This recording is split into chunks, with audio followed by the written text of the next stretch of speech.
So let's talk about this. This is stack ranking at Valve. And so now it's changed since I've been there. So I just want to say this is how it was for me. And I know they keep working on this, but think of the problem they have as a company. If you're a flat company that doesn't have a lot of management, how do you decide who gets a raise? How do you decide who gets, like, there's not promotions because there's not ranking that way, but like, how do you decide that somebody's in trouble? How do you decide to fire somebody? Well, it's got to be the employees themselves, right? It's got to be the person working next to you going, man, you're kicking ass this year, right? Like you were doing it. You know when someone's kicking ass, right? But that means then you have to have peers. One of the problems I had at the end, because I'll talk in the end of this about my experience with it personally, was I didn't have a lot of peers doing what I was doing. So who's judging me? And they're like, you're fine, you're fine, you're fine.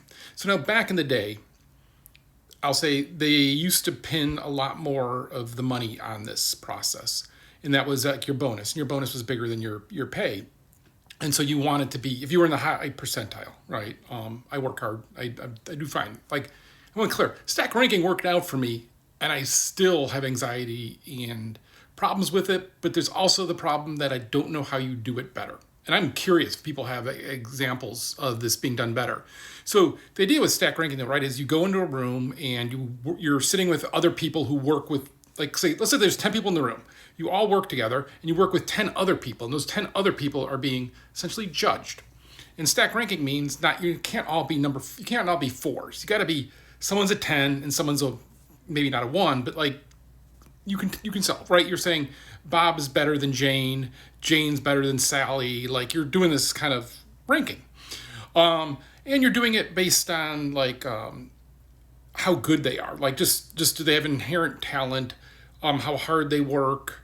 Kind of this over time. Like there's just a different. They're always fluctuating with how you do this because you want to remove the thing of like, hey, Bob went off, or Sally's had kids and she was out for 6 months, so you can't give her a lower stack ranking for that. That's not fair. And so you have to adjust for that. And some of that happens in the room, and some of that happens with the numbers, and there's a little bit of fudging that happens at the end. But the general idea is it helps pull out outliers, right? Either outliers are someone really kicking ass or somebody doing really poorly. And I think that's more of what it's turned into. But back in my day, when it was about like seriously like double my salary, there's a lot of anxiety around it.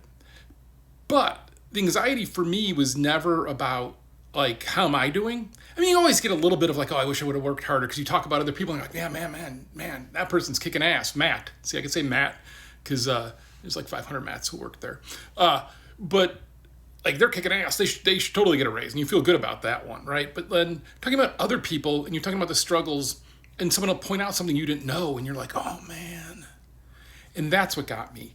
That's what got me in a way that I didn't realize I had this in me. It's not like I'm like such a nice person, but I'm a person who does go up to somebody and say, hey man, I see you're having some problems.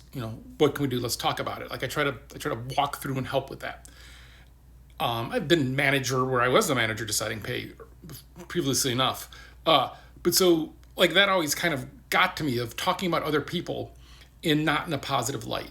And towards the end, it really wound me up because I'm like, I'm not connected to teams in the same way other people are, yet I'm going to these meetings. I'm going to these meetings because I do have some perspective on these people, but I don't feel like, I don't know. And I don't want to say anything bad about anybody, right? I had to hit this point. The same thing happens with firing of like, it's a group of employees get together and decide this. It's not like Gabe knows what someone's going on and is going to let them go. It's employees talking and working it out.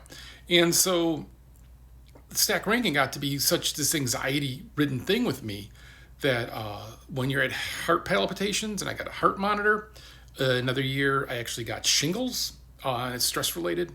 And it just was really unhealthy for me. We're to the point of the very last time I asked to do it, I said I wasn't going to do it. And I refused, and it was pointed out that this is part of the culture. This is actually helpful. Like, come on, can you just sit here? And I kind of got a pass. And I just sat there, and I don't think I even said anything in the meeting.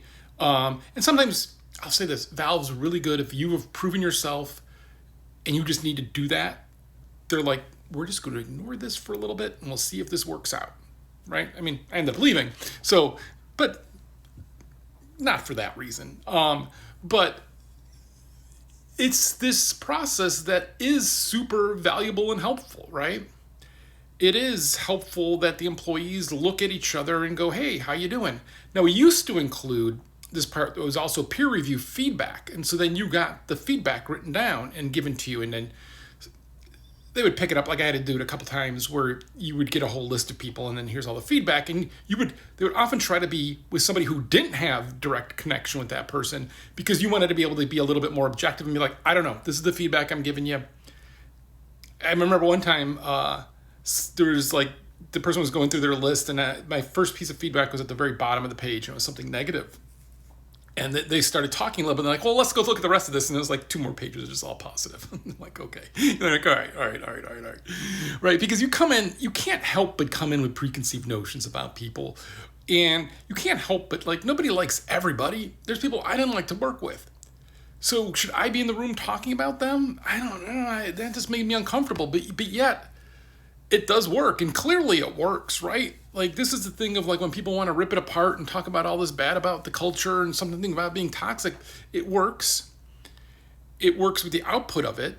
It actually works internally when it's done right. And it is every so often there'll be some outlier, and it's often always the outlier is the conflicting person themselves. They're just not fitting into this or willing to play with it. Like, my not wanting to do stack ranking in the last year was seen as an outlier of me, not me being the outlier, right? Because I had done it all these other years and I'd given back the feedback. I've been part of the process itself.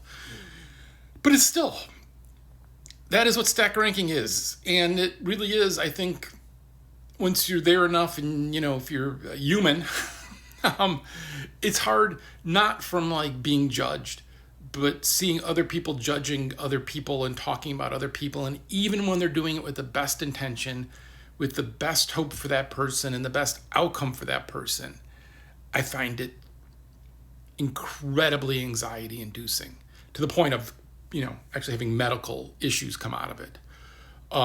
So yeah, it is the best way to do it. And it's also the worst way to do it.